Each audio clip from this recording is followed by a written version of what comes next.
যাই মন্দির দিকে ঘুরে আসি, দেখি মন্দিরে কে আছে। এখানে কে বসে আছে রে? দিনেশ মনে হয়েছে। যাই দিনেশের কাছে। কি ব্যাপার এখানে বসে আছিস? কি বলবো রে ভাই, বড় সমস্যা চলছে আমার। উঠালে রে দেবা, উঠালে রে বাবা। দোকানদানি ভালো চলছে নাই, এইখানে বসে আছি, আর কি করব বল। তো আমাদের এখানে এক সাধু থাকে, চল সাধুর কাছে চল, ও সব সমস্যার সমাধান করে দিবে।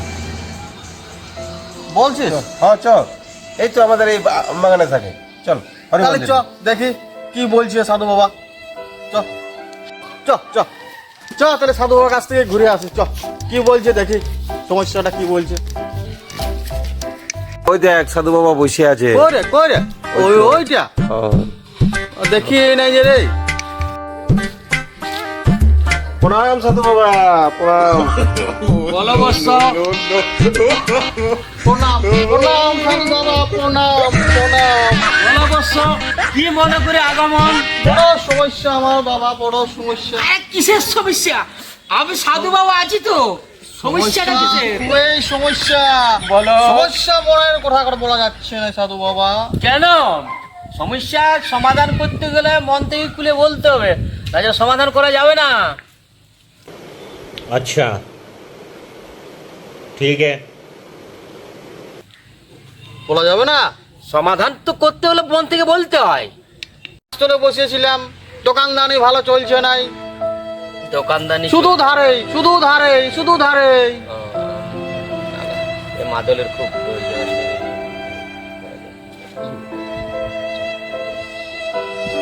একটা শিকার পাইছি, ঈশ্বরের কাছ থেকে কামাই।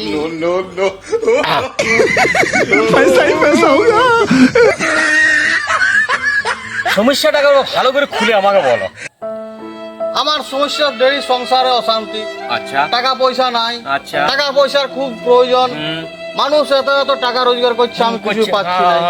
তাই আমি মন্দিরে এসেছি সাধু বাবার কাছে, আপনার কাছে এসেছি কিছু সমস্যার সমাধান যদি হয়ে যায় আমার। অবশ্যই অবশ্যই সমাধান তো অবশ্য হবেই।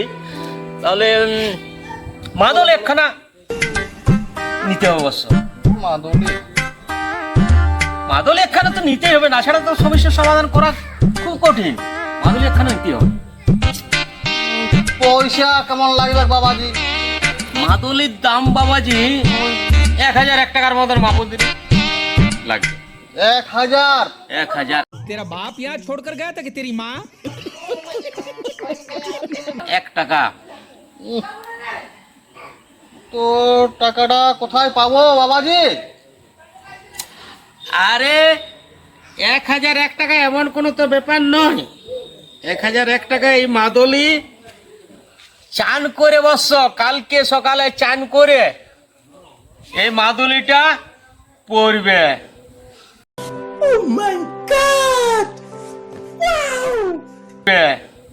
কিছু কম হবে না? আচ্ছা তোমার মনে যেটা দেখা দিবে সেটাই করবে। বাবাজি সব উনি মালিক, সেটা সেই হিসাবেই তুমি করবে। লা বৎস, এই মাদলিটা নাও, চান করে কালকে পড়বে। জয় ঠাকুর, জয় ঠাকুর, জয় ঠাকুর। সব যেমন সমস্যার সমাধান হয়, যেটা করে বাবাজিকে 1000 টাকা দিতে হবে। ঠিক আছে, জয় ঠাকুর, জয় ঠাকুর, জয় ঠাকুর।